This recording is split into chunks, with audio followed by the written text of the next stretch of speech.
রংপুরের পীরগাছায় যাত্রীবাহী পদ্মরাগ কমিউটার ট্রেনের ৬টি বগি লাইনচ্যুত হওয়ার ঘটনার কারণ অনুসন্ধানে ৪ সদস্যের তদন্ত কমিটি গঠন করা হয়েছে। ট্রেন চলাচল স্বাভাবিক করতে সেখানে উদ্ধার কাজ অব্যাহত রয়েছে। রিলিফ ট্রেন ঘটনাস্থলে পৌঁছলে উদ্ধার কাজের গতি বাড়বে বলে আশা করা হচ্ছে। এদিকে বগি লাইনচ্যুতর কারণে সারা দেশের সঙ্গে রংপুর অঞ্চলের ৩ জেলার আন্তনগর লোকাল ও মেইল ট্রেন সম্পূর্ণ এবং ৪ জেলার আংশিক রেল যোগাযোগ বন্ধ হয়ে গিয়েছে। করতোয়া ও দোলনচাপা ট্রেন সহ একাধিক ট্রেন পথে আটকা পড়েছে। হঠাৎ এই দুর্ঘটনায় কয়েকশো যাত্রী চরম দুর্ভোগে পড়েছেন। আজ মঙ্গলবার ১৬ সেপ্টেম্বর ২০২৫ ইং দুপুর ১২টা ৪০ মিনিটে ট্রেনটি লাইনচ্যুত হয়। এ বিষয়ে রেলওয়ে কর্তৃপক্ষ সাংবাদিকদের জানায়, সান্তাহার থেকে লালমনিরহাটের উদ্দেশ্যে ছেড়ে আসা ট্রেন পদ্মরাগ দুপুর 12:30টার দিকে রংপুরের পীরগাছা রেলওয়ে স্টেশনে পৌঁছায়। এ সময় পঞ্চগড় থেকে সান্তাহারগামী দোলনচাপা এক্সপ্রেস একই স্টেশনে আসায় পদ্মরাগ ট্রেনটি ২ নম্বর লাইনে অবস্থান করে।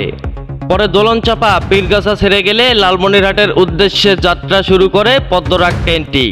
সে সময় ১ নম্বর লাইন থেকে ২ নম্বর লাইনে ক্রসিংয়ের সময় পদ্মরাগ ট্রেনের ৬টি বগি লাইনচ্যুত হয়। এতে নারী ও শিশুসহ অন্তত ২০ যাত্রী আহত হয়েছেন।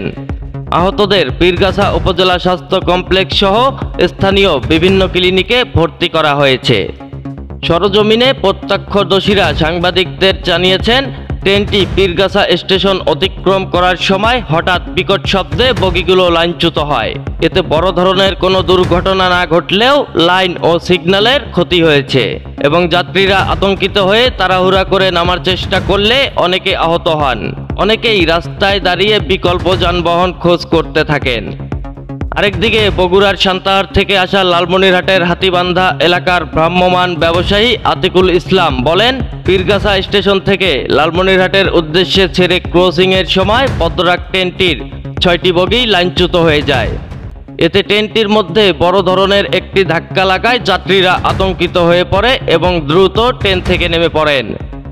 ওই ট্রেনে থাকা বাদাম বিক্রেতা মকবুল মিয়াও সাংবাদিকদের বলেন, পীরগাছা থেকে লালমনিরহাটের দিকে যাওয়ার সময় হঠাৎ ট্রেনটি লাইনের নিচে পড়ে যায়। এ সময় ট্রেনটি একদিকে কাত হয়ে যাওয়ায় যাত্রীরা সবাই বগির একদিকে পড়ে যায় এবং কয়েকজন যাত্রী আহত হয়। সেই সময় দুর্ঘটনার কারণ অনুসন্ধানে ঊর্ধ্বতন রেলওয়ে কর্মকর্তারা ঘটনাস্থলে পৌঁছেছেন। এই বিষয়ে Pirgachha railway station master Jenarul ইসলাম সাংবাদিকদের বলেন, আপাতত ট্রেন যোগাযোগ বন্ধ রয়েছে। উদ্ধার কাজে লোক আসছে। লালমনিরহাট থেকে রিলিফ ট্রেন রওনা দিয়েছে। আজ এই রুটে ট্রেন চলাচল স্বাভাবিক হওয়ার সম্ভাবনা খুবই কম, তবে রাতের মধ্যে লাইন সচল করার চেষ্টা করা হচ্ছে। অন্যদিকে Lalmonirhat railway divisional engineer Shipon Ali সাংবাদিকদের বলেন, পীরগাছায় রেল ক্রসিংকালে লাইনচ্যুত হওয়ার ঘটনায় সাময়িকভাবে রংপুর, লালমনিরহাট ও কুড়িগ্রামের সঙ্গে রেল যোগাযোগ বন্ধ রয়েছে। চলাচল স্বাভাবিক করতে সেখানে উদ্ধার কাজ অব্যাহত রয়েছে।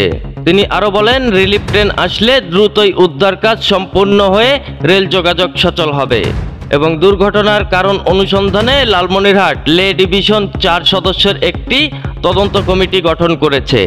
লাইনচ্যুত বগিগুলো সরিয়ে নিলে পুনরায় ট্রেন চলাচল স্বাভাবিক হবে বলে ধারণা করা হচ্ছে।